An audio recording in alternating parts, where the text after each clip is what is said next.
My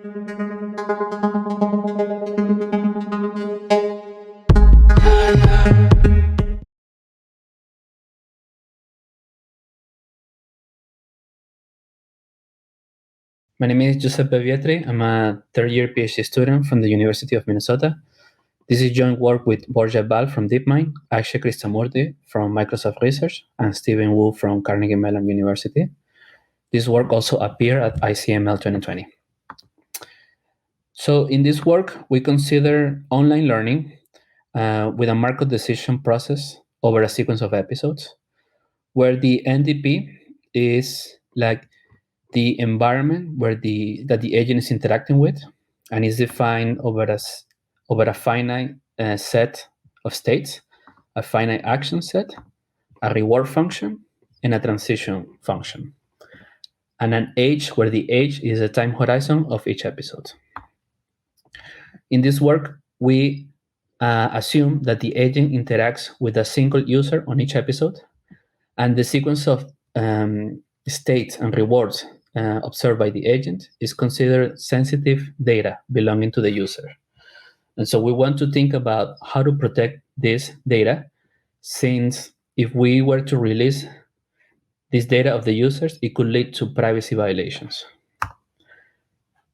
So to illustrate the interaction between users and agents, on each episode T, the following, we repeat the following over a sequence of H rounds. First, the user sends its states to the agent.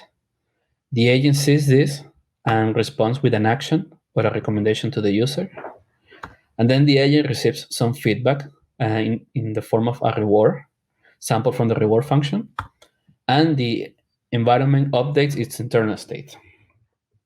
The goal of the agent is to maximize the sequence of the sum of rewards over all the episodes, but we want to protect the privacy of individuals, which it's made up of the sequence of states and rewards.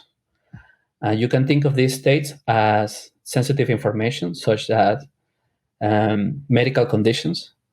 And so we really are interested in how to preserve the privacy while at the same time optimizing the reward. Our contributions in this work include, number one, a meaningful definition of privacy in reinforcement learning, which we call joint differential privacy. Then we provide an almost optimal algorithm that satisfies this definition of differential privacy. And we analyze the sample complexity and the regret bounds. And we provide lower bounds for any reinforcement learning algorithm that satisfies this definition of differential privacy. To summarize our results, suppose that the alpha is some accuracy parameter and epsilon is the privacy parameter. We want to ask the question, how many episodes does it take for the learner or the agent to find an alpha optimal policy? The epsilon is again the privacy parameter, and so a smaller epsilon means more privacy for the users. Our algorithm has the following upper bound on the sample complexity. The first term is the sample complexity of the non-private algorithm.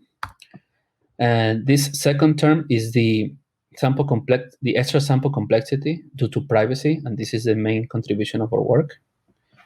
We also provide lower bounds. And so from here, you can see that our bounds are tied in the epsilon parameter. Again, we assume that on each episode, the agent is interacting with a single user. And so we represent a user here as a tree of depth age, encoding all possible state reward paths. The agent can only see the realized state and the rewards expressed by the user. And so suppose that M is a reinforcement learning algorithm. We define the input of this algorithm as a sequence of T users. And the output is a sequence of T actions and a final policy. That means that at the end of T episodes, the algorithm outputs a final policy. Our definition of privacy is based on joint differential privacy and is inspired by prior work where they provided a definition of joint differential privacy for contextual bandits. Before we give the formal definition, we defined For any two user sequences, U and U prime, we say that they are t-neighboring if they are only differing in the data of the user at position t. Now, we say that a mechanism M is epsilon joint differentially private if for all episodes t and all t-neighboring user sequences U and U prime, then the output distribution of the mechanism on all episodes before episode t and after episode t is closed under U or U prime. Another way to say this is that changing the data of a user at position t does not affect the behavior of the algorithm for all future episodes after episode t. Our algorithm is called private upper confidence bound, PUCB, and this is a private version of the UV-EV algorithm by Dan et al. From 2017. To implement this algorithm, we keep track of event counters, which keep track of event statistics throughout the interaction. So for example, N hat here keeps track of the number of times the user visits some state. M hat keeps track of the number of times the user transitions from S to S prime after taking action A. And R hat keeps track of the total reward received on every state. To implement it with privacy, we keep track of private event counters, where each private event counter is just equals to the non-private counter plus some noise that we add to keep privacy. For example, N tilde is just equal to N hat plus some noise. We implement these private counters using the binary mechanism from Dork et al. And Chan et al.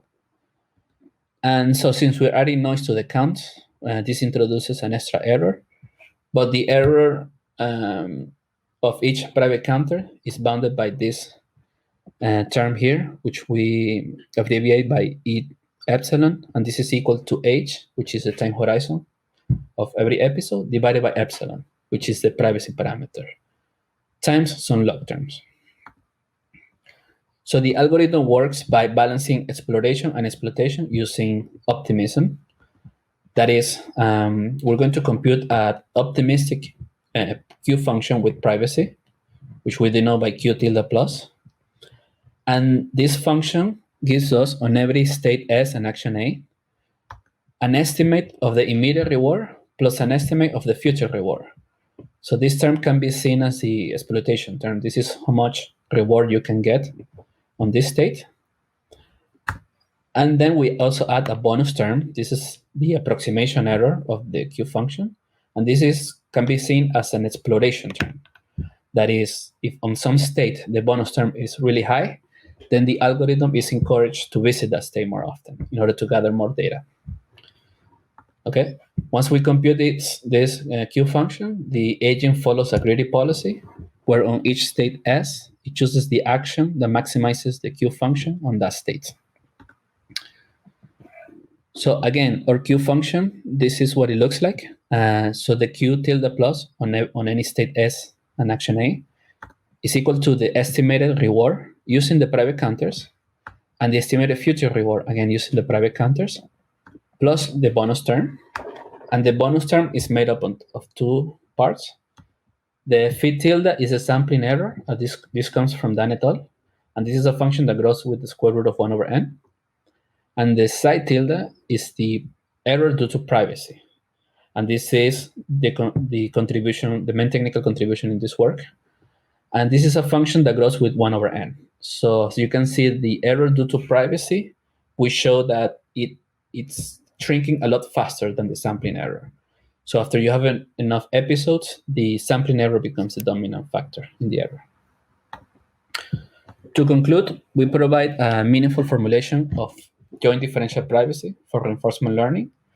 And we have an optimal algorithm with sample complexity and regret guarantees, plus matching lower bounds.